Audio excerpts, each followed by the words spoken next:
Good morning बच्चों। और आज है Sunday. Happy Sunday to all of you. और आज हम लोग देखने वाले हैं पिछले वीक में हमने जो कुछ भी पढ़ाई करी थी उसका रिकैप। जो भी आपने पढ़ा था, जो मैंने आपको केमिस्ट्री में पढ़ाया था, उसका हम रिकैप करने वाले हैं। क्लास शुरू करना है। आपको बच्चों पता है कल की क्लास हमारी सस्पेंडेड थी। वजह था कि कल अपने ज़िला में जो है वोटिंग पड़ रही थी लोकसभा की। और इस बार जो है लगभग लगभग हमारे गांव में जो ऑन एवरेज वोटिंग परसेंटेज रहा है वो 50 to 55% के अराउंड रहा है। वोट देना बच्चों बहुत ही ये समझ में आता है कि अभी भी कितने लोग पिछड़े हैं कि वोट देना अपना अधिकार, अपना कर्तव्य नहीं समझते हैं। वोट देना चाहिए। मैं भी वोट दे के आया हूँ और वोट के ही चक्कर में मैंने कल की क्लास छोड़ दी थी।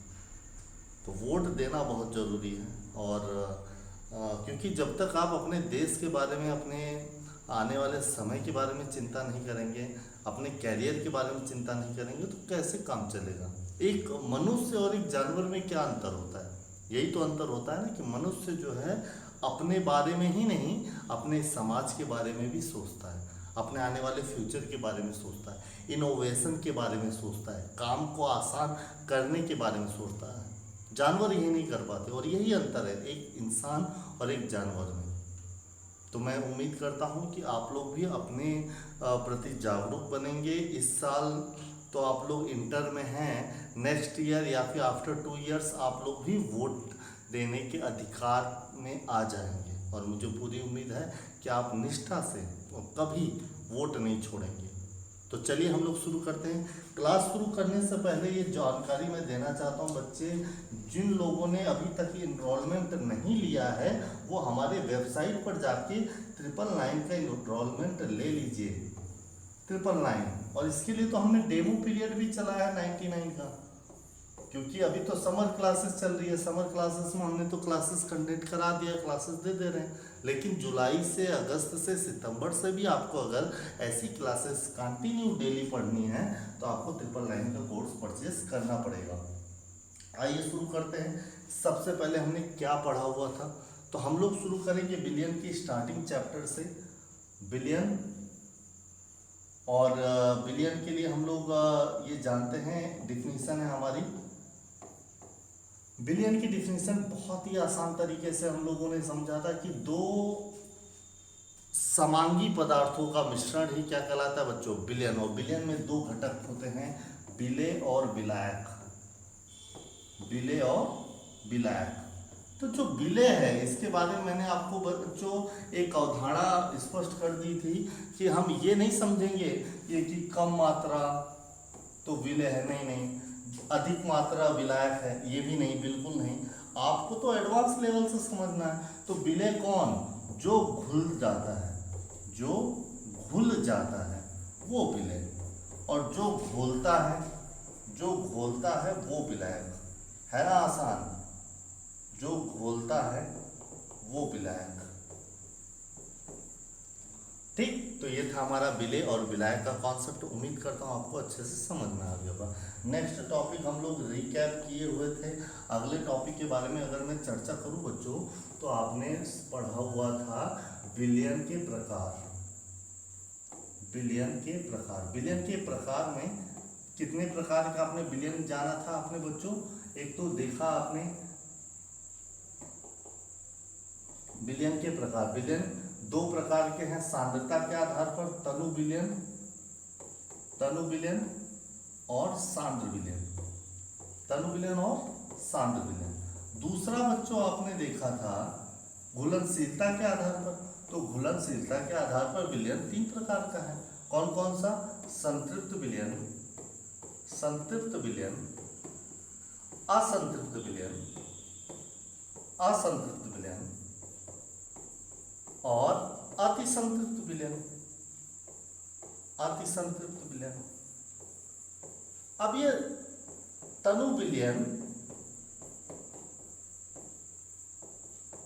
ये तनु विलयन और ये सांद्र विलयन में क्या अंतर है? जिसमें विलेय की मात्रा कम हो वो तनु विलयन, जिसमें विलेय की मात्रा विलायक की अपेक्षाकृत अधिक हो वो सांद्र विलयन। दो पात्रों का हमेशा तुलना कराना होता है। दो पात्रों को तुलना कराएंगे तभी बता पाएंगे कौन तनु है और कौन सांद्र है। संतृप्त विलयन में क्या है, हर एक विलायक की अपनी कैपेसिटी है विलेय को घोलने की। अगर वो कैपेसिटी में अगर विलायक जो है विलेय को घोल चुका है तो संतृप्त विलयन है। अगर अपनी कैपेसिटी से कम घोला है तो असंतृप्त विलयन है। अगर अपनी कैपेसिटी से ज्यादा घोल दिया है तो वो अति संतृप्त विलयन है ना। सिंपल, बहुत ही आसान तरीके से आपने समझा। नेक्स्ट टॉपिक हमने पढ़ा बच्चों विलयन की सांद्रता, और उसमें एक जो पहला टॉपिक है वो है विलेयता। अभी अभी हमने डिस्कस किया। विलेयता क्या है, विलायक की क्षमता, विलायक की क्षमता, विलायक की क्षमता के अनुरूप, विलायक की क्षमता के अनुरूप विलेय की मात्रा, विलेय की मात्रा जो विलयन को क्या बना दे, जो विलयन को संतृप्त बना दे, संतृप्त बना दे। अब हम कैसे डिसाइड करें, तो हम डिसाइड कर पाएंगे जैसे 100 ग्राम या 100 ml विलायक, 100 ग्राम या 100 ml विलायक, उसमें विलेय की मात्रा कितनी है, विलेय की मात्रा कितनी है, वही विलेय की मात्रा क्या कहलाएगी, वही विलेय की मात्रा विलेयता कहलाती है। क्या कहलाती है बच्चों, विलेयता कहलाती है।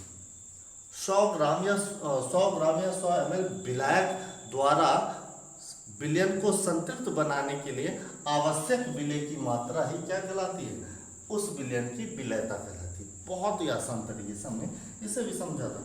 इसके बाद हमने जो बच्चों हमारी क्लास 10th की मैथ की क्लासेस भी आ चुकी हैं। ये मैथ की क्लासेस अगर आपको पढ़ना हो तो डेली आपको जो है सुबह मिल जाएगा। कौन सी बैच में, मस्तक बैच का नाम है। किसके लिए, क्लास 10th के लिए। क्लास 10th का मस्तक बैच जो है मैथ के लिए, मैं पूरा मैथ खत्म कर रहा हूँ इस समर वेकेशन में। तो अगर अभी भी आपके आस पड़ोस के बच्चे अगर क्लास नहीं ज्वाइन किए हैं तो वो ज्वाइन कर सकते हैं। मात्र उसकी भी फीस कितनी है बच्चों, 999 है। मस्तक बैच है, मेरे द्वारा आपको पढ़ाने को मिलेगा, और इसकी क्लासेस चल भी रही है यूट्यूब पे, आप लोग एज अ डेमो क्लासेस देख भी सकते हैं। नेक्स्ट टॉपिक हमने बच्चों पढ़ा वो है विलायक की, विलयन की सांद्रता। क्या पढ़ा हमने, विलयन की सांद्रता, विलयन की सांद्रता, विलयन की सांद्रता, विलयन की सांद्रता। विलयन की सांद्रता इसमें हमने पढ़ा दो टाइप का, एक तो भौतिक इकाई वाला और रासायनिक इकाई वाला। भौतिक इकाई वाला जो हमने पढ़ा वो भार प्रतिशतता पढ़ा, भार प्रतिशतता, और आयतन प्रतिशतता, आयतन प्रतिशतता, और भार आयतन प्रतिशतता, प्रतिशतता, और चौथा आपने पढ़ा पीपीएम में सांद्रता, पीपीएम में सांद्रता। जबकि रासायनिक जो है इकाइयों में हम लोगों ने ग्राम प्रति लीटर पढ़ा, ग्राम प्रति लीटर में सांद्रता। नंबर 2 आपने पढ़ा बच्चों ग्राम, पहला तो ग्राम प्रति लीटर में सांद्रता पढ़ा, दूसरा मोलरता आपने पढ़ डाला, मोलरता, तीसरा नॉर्मलता पढ़ डाला, नॉर्मलता, चौथा मोललता पढ़ डाला, मोललता, और पांचवा बच्चों मोल प्रभाज आपने पढ़ डाला, मोल प्रभाज। तो ये आपका जो है विलयन की सांद्रता का टॉपिक था। इसके साथ ही बच्चों अगर मैं पूछूं कि प्रतिशतता निकालने के लिए, तो एक हमेशा याद रखना कि जो भार प्रतिशतता हो, भार प्रतिशतता, चाहे वो भार हो चाहे आयतन हो, आपको क्या करना है, स्मॉल w अपान बिलियन का भार। देखो यहाँ पे बिलियन का भार, बिलियन का भार और गुणे 100। तो यहाँ पे बिलियन का भार को मैं W डैश कर देता हूँ। तो इसी तरीके से आयतन प्रतिशतता बच्चों क्या हो जाएगी, आयतन प्रतिशतता स्मॉल v अपान v डैश गुणे 100। देखो, और भार आयतन प्रतिशतता क्या हो जाएगी, भार आयतन प्रतिशतता, तो ये हो जाएगा स्मॉल w अपान स्मॉल v गुणे 100। मैं बच्चों यहाँ पे कैपिटल W क्यों नहीं ले रहा हूँ, क्योंकि कैपिटल W जो है, कैपिटल W ये विलायक के भार का संकेत है, विलायक का भार, तो इसलिए कैपिटल W कहीं पे भी दिखे उसे विलायक का भार आप समझिए। इसी प्रकार कैपिटल V भी नहीं लिया हूं, कैपिटल V किसका संकेत है, विलयन के आयतन का, विलयन के आयतन का, इसको जानते रहिए, ठीक है। ये आपकी फैक्चुअली बातें हैं, इनको आप अपने आप में अच्छे से समझते रहिए। नेक्स्ट अगर मैं बात करूं अगली टॉपिक की, तो है मोलरता, मोलरता, नॉर्मलता और मोलरता, मोलरता, नॉर्मलता और मोलरता, इन तीनों के सवालों को बच्चों मैंने एक ही फार्मूले में कवर कराया था, mv बराबर w अपान m गुणे 1000। याद होगा आपको बच्चों। इसमें यम क्या है, यम आपका मोलरता है, भी विलयन का आयतन है, स्मॉल w विलेय का भार है, ये क्या है बच्चों, विलेय का भार, और यही स्मॉल यम जो है वो विलेय का अणुभार है, विलेय का अणुभार, और गुणे 100, गुणे माफ करना है 1000, कितना है 1000। इसी तरीके से जो नॉर्मलता है उसका भी फार्मूला हम लोग यम भी ना करके यन भी बराबर w अपान यमी गुणे 1000 करते हैं और आसान तरीके से सवाल सॉल्व कर लेते हैं। मोलरता पूछता है बच्चों तो यम डैश w लगाते हैं और w अपान यम गुणे 1000 रख लेते हैं। इतने आसान तरीके से मैंने इसको एग्जाम्पल को, क्वेश्चन को सॉल्व कराने का तरीका आपको बताया है। अगर इसकी आगे की मैं बात करूं बच्चों, तो अगला टॉपिक देखिए, अगला टॉपिक आता है विलयन का अणुसंख्या गुणधर्म। एक आता है बच्चों, अगला टॉपिक देखिए, अगला टॉपिक आता है मूल प्रभाज। मूल प्रभाज, तो मूल प्रभाज को बच्चों मैंने बताया कि विलेय का मूल प्रभाज अगर ज्ञात करना है तो विलेय का मूल प्रभाज होगा small N upon small N plus capital N, और विलायक का अगर मूल प्रभाज ज्ञात करना है बच्चों तो विलायक का मूल प्रभाज होता है capital N upon small N plus capital N, या फिर 1 माइनस विलेय का मूल प्रभाज, विलेय का मूल प्रभाज, मूल प्रभाज, ठीक। विलेय का n upon n plus capital N और विलायक का n upon n plus capital N, या फिर एक में से विलायक का मूल प्रभाज घटा दीजिए। ये जो स्मॉल n है बच्चों, ये विलेय के मोलों की संख्या है, विलेय के मोलों की संख्या, और जो कैपिटल एन है बच्चों वो विलायक के मोलों की संख्या, विलायक के मोलों की संख्या। और इस फार्मूले से अगर हमने क्वेश्चन को रख दिया तो हमारा मूल प्रभाज आ गया। के अणुसंख्या गुणधर्म की, ये आपने पढ़ा था, विलयन के अणुसंख्या गुणधर्म। तो अगर मैं बात करूं विलयन का अणुसंख्या गुणधर्म क्या है, तो विलयन में उपस्थित विलेय के अणुओं की संख्या उसके एक खास गुणधर्म को प्रभावित करती है। जिन गुणधर्मों को प्रभावित करती है वही अणुसंख्या गुणधर्म है, अणुसंख्या गुणधर्म है। यानी अगर मैं बात करूं कि वो कौन कौन से अणुसंख्या गुणधर्म हैं, तो वो 4 हैं। कौन कौन से हैं बच्चों? 4। पहला बड़े ही ध्यान से समझेंगे, परासरण दाब। दूसरा वाष्प दाब का अपेक्षिक अवनमन, वाष्प दाब का अपेक्षिक अवनमन, वाष्प दाब का अपेक्षिक अवनमन। तीसरा है बच्चों क्वथनांक में उन्नयन, क्वथनांक में उन्नयन। और चौथा है बच्चों हिमांक में अवनमन, हिमांक में अवनमन। ठीक, तो विलयन के अणुसंख्या गुणधर्म 4 प्रकार के हैं। अगला टॉपिक अगर मैं बच्चों बताऊं तो वो है आपका अर्धपारगम झिल्ली।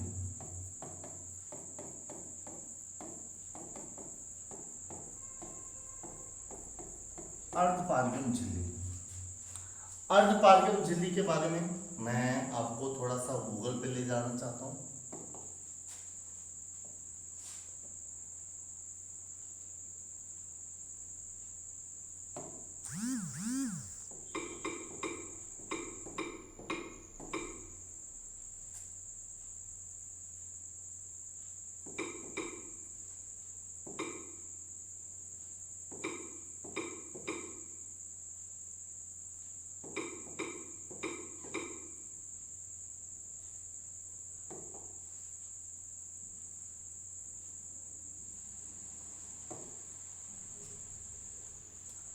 अगर मैं इसका एक नाम सेमी पर मेम्ब्रेन है,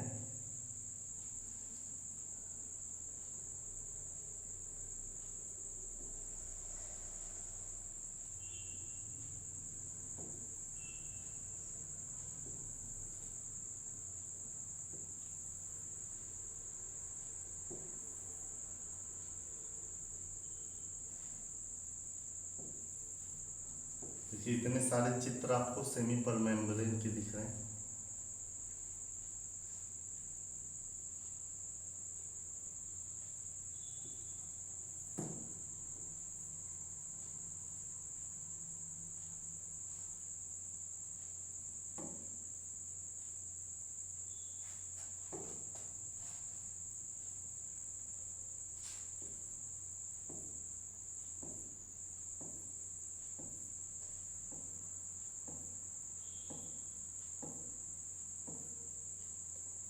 सेमी पर मेम्ब्रेन, इसका कोई बहुत अच्छा हमको चित्र नहीं मिला, लेकिन मैं आपको बता देता हूँ। अर्धपारगम झिल्ली जिसे एसपीएम कहते हैं, पार्चमेंट झिल्ली भी इसका नाम है, पार्चमेंट झिल्ली, और इंग्लिश में इसको कहते हैं सेमी पर मेम्ब्रेन, एसपीएम। जो अर्धपारगम झिल्ली होती है बच्चों, ये होती है बिलियन में से विलेय और विलाय को अलग अलग करती है, ये हमने पढ़ा हुआ था। इसके साथ ही अगर मैं पूछूं तो ये कहाँ कहाँ पाया जाता है, तो कहाँ कहाँ पाया जाता है? अंडे के छिलके में, छिलके में। एक अंगूर के छिलके में भी पाया जाता है, अंगूर के छिलके में।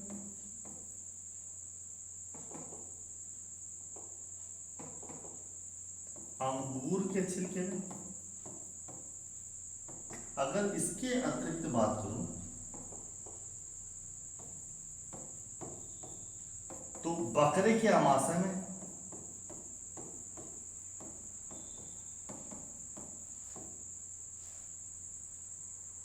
इसके अतिरिक्त अगर बात करूं बच्चों तो मेढक के तलवे में भी पाया जाता है, मेढक के तलवे में।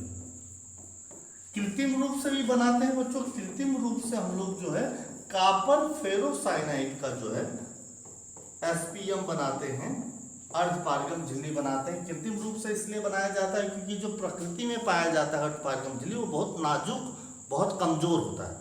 कृत्रिम रूप से बनाते हैं क्योंकि वो मजबूत रहे और हम उसका उपयोग कर सकें।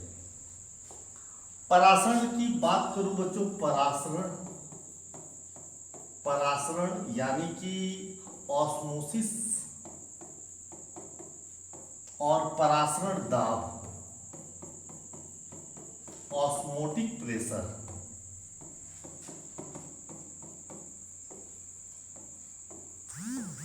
तो ये परासरण क्या है? जब अर्धपारगम झिल्ली को बच्चों दो अलग अलग विलयनों के संपर्क में लगाते हैं जो कि भिन्न भिन्न सांद्रता की है, मान लीजिए तनु है और ये सांद्र है, तो जो तनु के विलायक अणु हैं वो सांद्र की ओर गति करते हैं।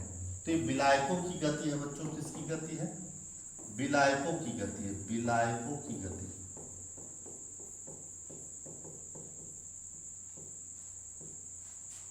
तो विलायकों की इसी गति को हम लोग परासरण कहते हैं, और सांद्र विलयन की ओर से एक दाब कार्य करता है, उसे हम लोग कहते हैं परासरण दाब। पराशर दाब को बच्चों कैपिटल P से प्रदर्शित किया जाता है और इसके न्यूमेरिकल को PV बराबर NST या फिर PV बराबर W/M/ST या फिर बच्चों PV बराबर या P बराबर CST से सॉल्व करते हैं। तो ये तीनों ही आपने देखा हुआ है बच्चों, ये रिवीजन के तौर पर हमने काम ले लिया। नेक्स्ट आपको अगर बच्चों बात करूं तो एक हमारा 11th का भी बैच है बच्चों, इसको भी आप लोग ज्वाइन कर सकते हैं अपने आस पड़ोस में बच्चों को बचा के जो 11th में पढ़ते हैं। नया बैच है प्रचंड बैच, 999 का कोर्स है बच्चों। इसमें अभी केमिस्ट्री की पूरी फुल डिटेल पहले चैप्टर से बताई जा रही है। पहला चैप्टर मूल कॉन्सेप्ट तो हमने खत्म कर दिया, दूसरा चैप्टर शुरू से बताया जा रहा है एटॉमिक स्ट्रक्चर के बारे में। तो जिन बच्चों का अगर 11th के बैच को इनरोल करना है वो भी हमारे साथ जुड़ सकते हैं।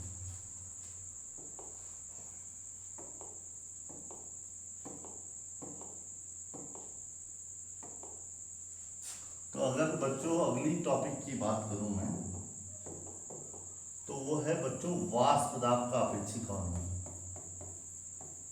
वाष्प दाब का अपेक्षिक अवनमन, अपेक्षिक अवनमन। तो वाष्प दाब का अपेक्षिक अवनमन बच्चों PO minus PS upon PO बराबर N upon N plus capital N। किसी विलयन का वाष्प दाब का अपेक्षिक अवनमन उसके विलय के मूल प्रभाज के बराबर होता है। तो PO minus PS upon PO equal to N upon N plus capital N। इसी को हम लोग एक अलग तरीके से PO माइनस PS अपान PS बराबर N प्लस कैपिटल N से करते हैं और इसकी का यूज हम लोग न्यूमेरिकल्स के लिए किया जाता है। न्यूमेरिकल्स में इसका उपयोग किया जाता है, ठीक है। बाकी हमारा PO minus PS upon PO equal to N upon N plus capital N है, उसी का मॉडिफाइड रूप है। न्यूमेरिकल को आसान बनाने के लिए हम लोग इसको करते हैं, ये हमने पढ़ रखा हुआ है। इसके साथ एक बच्चों राउल्ट का नियम है। तो राउल्ट के नियम में कुछ राउल्ट ने बातें बताई थी, जैसे किसी विलयन का जो कुल वाष्प दाब है वो उस विलयन के आंशिक वाष्प जो है मूल प्रभाज,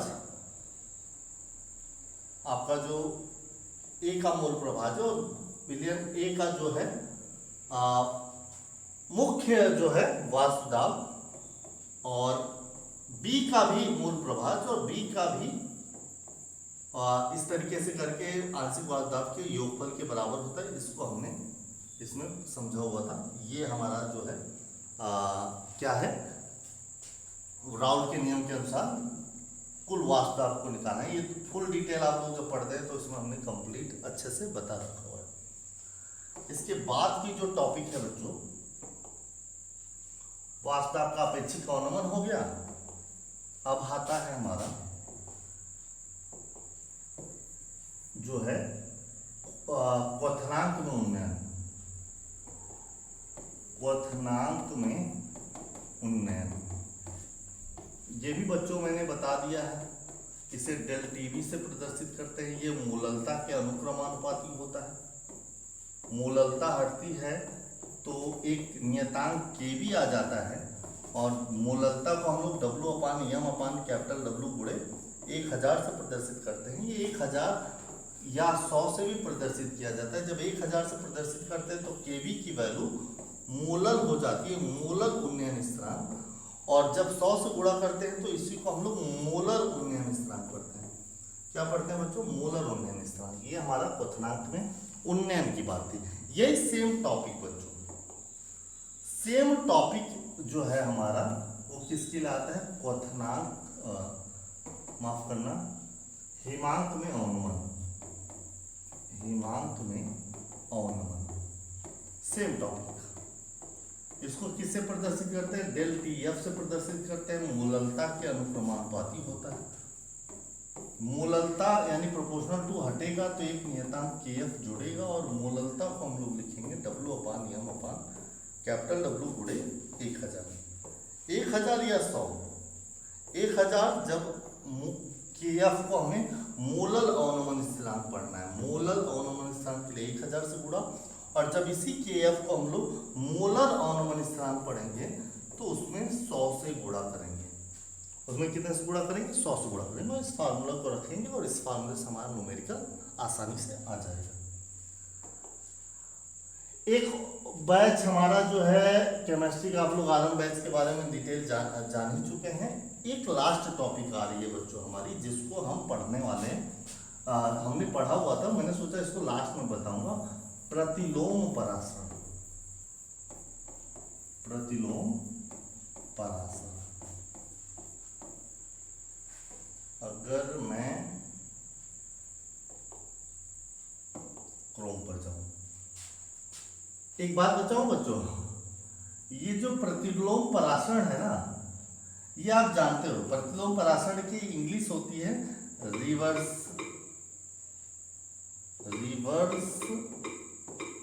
ऑस्मोसिस। रिवर्स ऑस्मोसिस, ठीक है, रिवर्स ऑस्मोसिस। एक मजेदार बताता हूं बच्चों, रिवर्स ऑस्मोसिस ये है हमारा रिवर्स ऑस्मोसिस।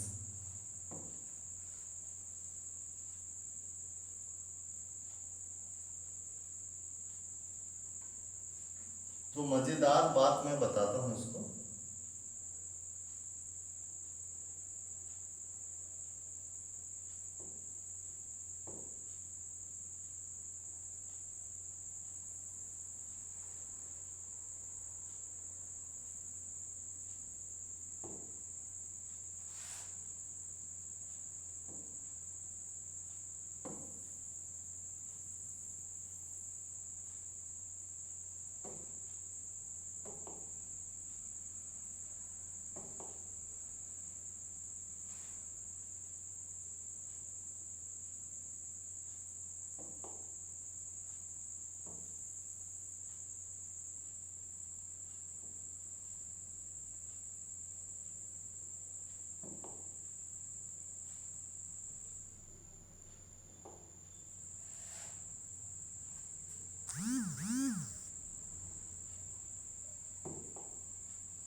हाँ बच्चों, तो ये जो प्रतिलोम परासरण है इसकी इंग्लिश होती है रिवर्स।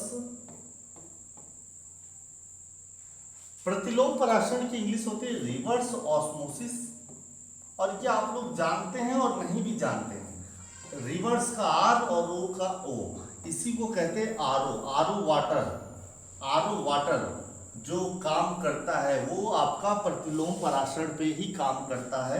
कैसे काम करता है बच्चों? विलयन है, विलयन में आपको एक पिस्टन लगाना है और यहाँ पे आपका जल भरना है। अशुद्धियों वाला जल है, अशुद्धियों युक्त जल है, ये अशुद्धियों का जल है। और यहाँ पे आपका तनु विलयन है और ये अर्धपारगम झिल्ली है। और जबरदस्ती हमको जो है सांद्र विलयन से किसकी तरफ? तनु विलयन की तरफ क्या करना है? पानी को भेजना है। और यहाँ से जो पानी निकलेगा यही हमारा RO वाटर होगा। इसी का फुल फॉर्म होता है प्रतिलोम परासरण। चैप्टर में तो मैंने इसको फुल डिटेल पढ़ाया ही था बच्चों। आप अगर चित्र की बात करूं मैं, तो चित्र यहाँ से आप देख सकते हैं। अगर मैं चित्र की बात करूं तो चित्र आप जो है यहाँ से देख सकते हैं।